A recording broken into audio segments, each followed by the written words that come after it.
ഓം ശ്രീനാരായണ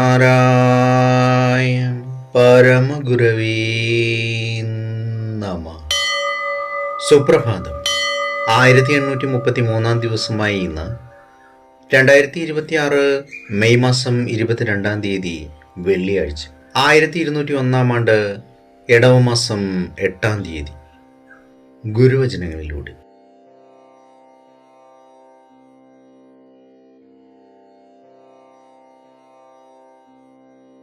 കൊടുത്തത് തിരിച്ചങ്ങോട്ടെടുക്കുന്നവനത്രയും നിസ്വനാം അവനേക്കാളും നിസ്വനില്ലാരും മൂഴിയിൽ. ശ്രീനാരായണ ഗുരുദേവൻ. ശ്രീ നടരാജ ഗുരു എഴുതിയ ഗുരുവരങ്ങളിൽ എന്ന പുസ്തകത്തിൽ ദക്ഷിണ ഭാരതത്തിലെ 3 ഗുരുക്കന്മാർ എന്ന് വിവരിക്കുന്നതിൻ്റെ 43 ഭാഗമാണ് ഇന്ന് അവതരിപ്പിക്കുന്നത്. ഈ അധ്യായം അവസാനിപ്പിക്കുന്നതിന് മുമ്പ് ബുദ്ധമതത്തിൻ്റെ അധപ്പതനത്തോടെ ഭാരതത്തിലെ ആധ്യാത്മിക ജീവിതം സുഖലോലുപതയുടെ വശത്തേക്ക് വഴുതി വീഴാനിടയായ കാര്യം കൂടി പരാമർശിച്ചു കൊള്ളട്ടെ.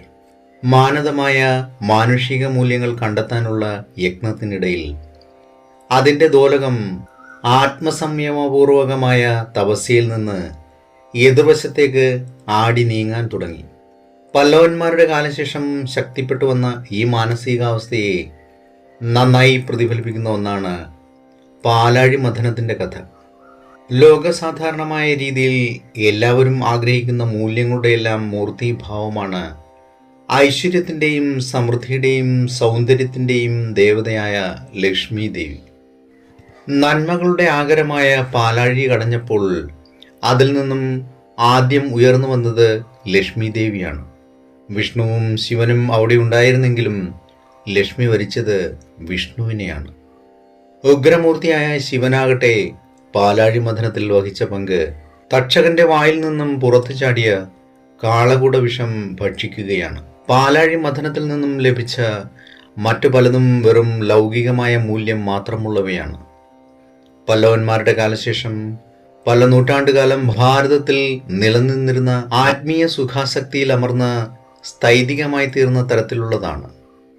ആത്മീയതയുടെ കണ്ണ് വീണ്ടും തുറപ്പിച്ചത് പിന്നീടുണ്ടായ വിദേശീയ ആക്രമണങ്ങളാണ്.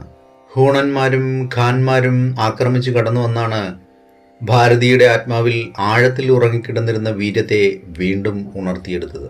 പിൽക്കാലത്ത് മഹർഷി ദയാനന്ദ സരസ്വതി, വിവേകാനന്ദ സ്വാമി, രവീന്ദ്രനാഥ് ടാഗോർ, മഹാത്മാഗാന്ധി തുടങ്ങിയവർ ഈ മൂല്യസഞ്ചയത്തെ ആഴത്തിൽ നിന്നും പൊക്കിക്കൊണ്ടുവന്ന് ജീവിതോപരിതലത്തിൽ പ്രസക്തിയുള്ള ആദർശങ്ങളാക്കി തീർത്തത് എങ്ങനെയെന്ന് നമുക്കറിയാം. ഏവർക്കും നന്മ നിറഞ്ഞൊരു സുദിനമായിരിക്കട്ടെ എന്ന് ആശംസിച്ചുകൊണ്ട് നിർത്തുന്നു. നന്ദി, നമസ്കാരം. ഗുരുധർമ്മം ജയിക്കട്ടെ.